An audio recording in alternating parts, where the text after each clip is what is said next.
오늘 이게 내일 나와야 되는 건데 벌써 나왔어. 하나금융그룹에서 내일 이제 공식적으로 레포트가 나올 거고, 우리 제약바이오 애널리스트인 박재경 애널리스트가 썼고요. 이 셀트리온 회계감리 관련 이슈 코멘트에서 나왔습니다. 이슈를 썸머리를 보면 증권선물위원회에 1월 19일자로 안건이 상정될 예정이랍니다.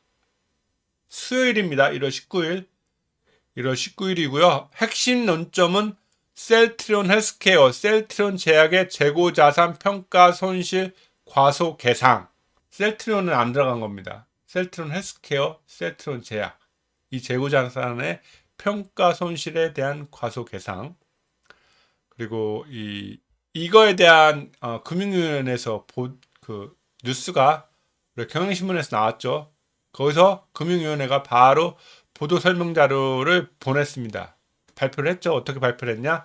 현재 관련 사안에 대한 감리위원회 절차가 진행 중으로 일부 기사 내용은 사실과 다르며 조치 여부 및 조치 내용 등에 대해서는 확정된 바가 없다는 내용으로 나왔습니다. 요거를 제가 이렇게 가져왔습니다. 이렇게 나온 거에 대해서 이 하나금융투자 박재경 애널리스트가 얘기를 한 거죠. 요 경향신문에 대한 기사 내용에 대해서 경향신문의 1월 14일자 시총 10일에 이날 이것 때문에 우리 16일, 17일까지 내려갔죠. 시총 11일 셀트리온 금융위 증선이 내주 분식회계 협의 논의 기사에 대한 입장에서 이렇게 나왔습니다. 현재 관련 사안에 대한 감리위원회 절차가 진행 중으로 일부 기사 내용은 사실과 다르며 조치 여부 및 조치 내용 등에 대해서는 확정된 바가 없으므로 보도에 신중을 기해 주시기 바랍니다. 이렇게 쓴 거죠. 그죠? 어디서요? 금융위원회에서 쓴 겁니다. 자, 다시 보고서로 돌아옵니다. 그래서 결국에는 셀트리온 헬스케어와 셀트리온 제약의 재고자산이 문제인 핵심인데, 결국의 문제는 고의성이죠. 고의성. 이 고의성에 따라서 어떤 조치가 내려지는 겁니다. 상장 적격성 심사 대상 결정에는 회계 위반의 고의성이 핵심이 될 것으로 판단된다.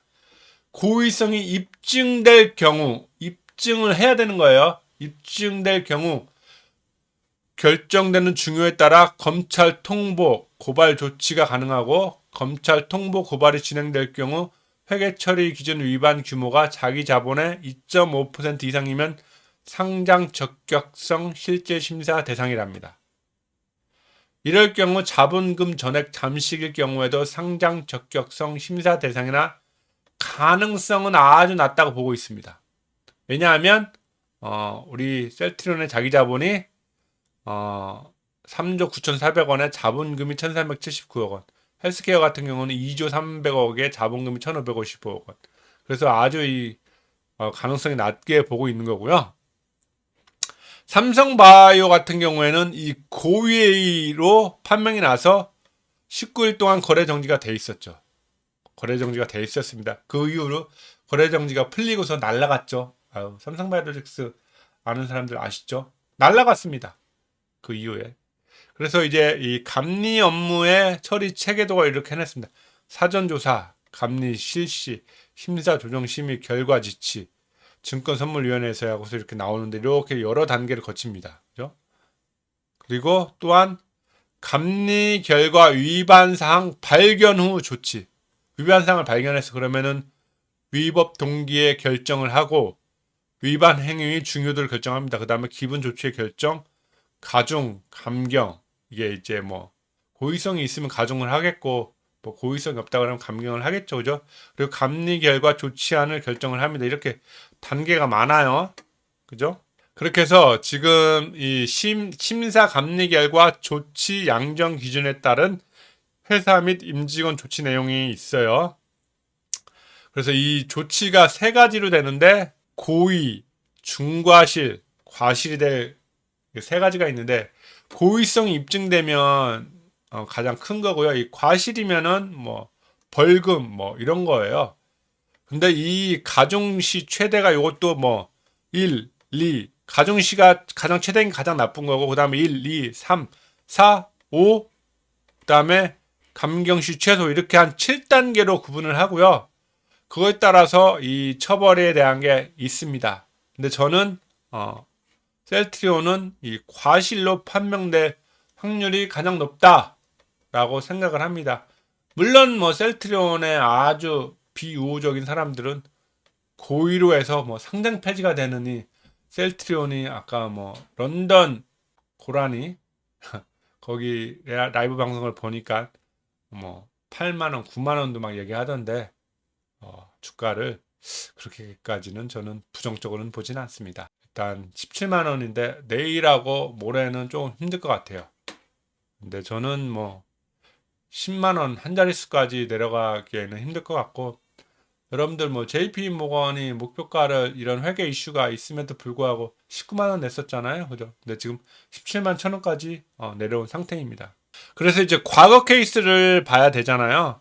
이 삼성바이오로직스의 경우에는 감리 착수 이후에 최종 결론이 나올 때까지 1년 6개월이 걸렸습니다. 1년 6개월이 결론이 나왔고, 이 고의로 판명이 된 거죠. 그래서 거래소에서 거래 중지를 시켰습니다.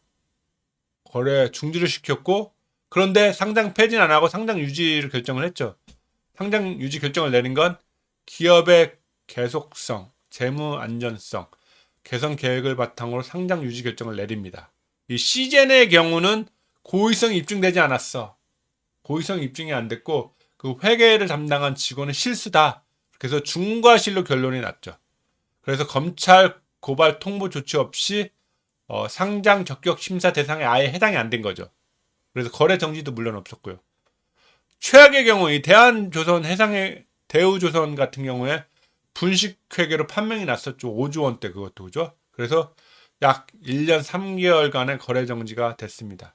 그럼에도 불구하고 상장은 유지가 됐어요. 여러분들 그래서 이렇게 아주 과거 사례를 잘 정리를 했습니다. 이 하나금융투자 레포트에 시젠, 삼성바이오로직스, 뭐 KTNG, 한국항공우주, 대우조선해양. 저는 시젠 정도로 나와서 이 과징금 정도로 받을 것 같아요. 셀트리온 같은 경우 4년 동안 뒤집어 팠잖아요. 그죠? 뭐래도 하나 두드려 맞긴 할 겁니다. 저는 그래서 시즌 정도의 과징금 정도로 과실로 판명이 나서 중과실 정도로 결론이 나겠죠. 그죠? 그래서 뭐 벌금을 내지 않을까. 아까 전에 여기서 말씀드렸죠. 중과실. 그죠? 근데 저는 사실 과실인데 이 4년 동안 한 게 과실 또는 중과실인데 CGN 정도 날 것 같으니까 뭐 중과실 날 확률이 좀 더 높겠네요. 그죠? 그리고 또 이렇게 삼성바이오로직스와 셀트리온을 아주 이 타임라인을 비교를 해줍니다. 아까 전에 최종 결론 날 때까지 삼성바이오로직스는 1년 6개월이 걸렸다고 했잖아요. 네, 셀트리온 같은 경우에는 지금 4년째 하고 있어요. 그죠? 4년째 하고 있고 일단 19일 날 1월 19일 날 다음 주 수요일 날 올라갑니다. 올라가고요.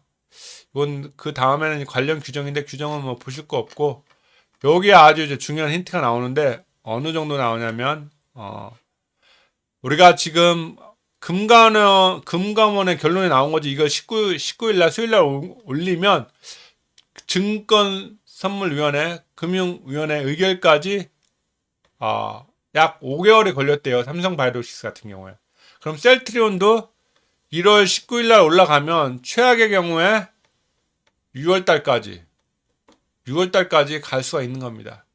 그래서 우리 마음 단단히 먹고 멘탈 잘 잡으시고 이 기다림의 시간이 생각보다 오래 갈 수도 있다라는 거를 유념해 주셨으면 좋겠어요.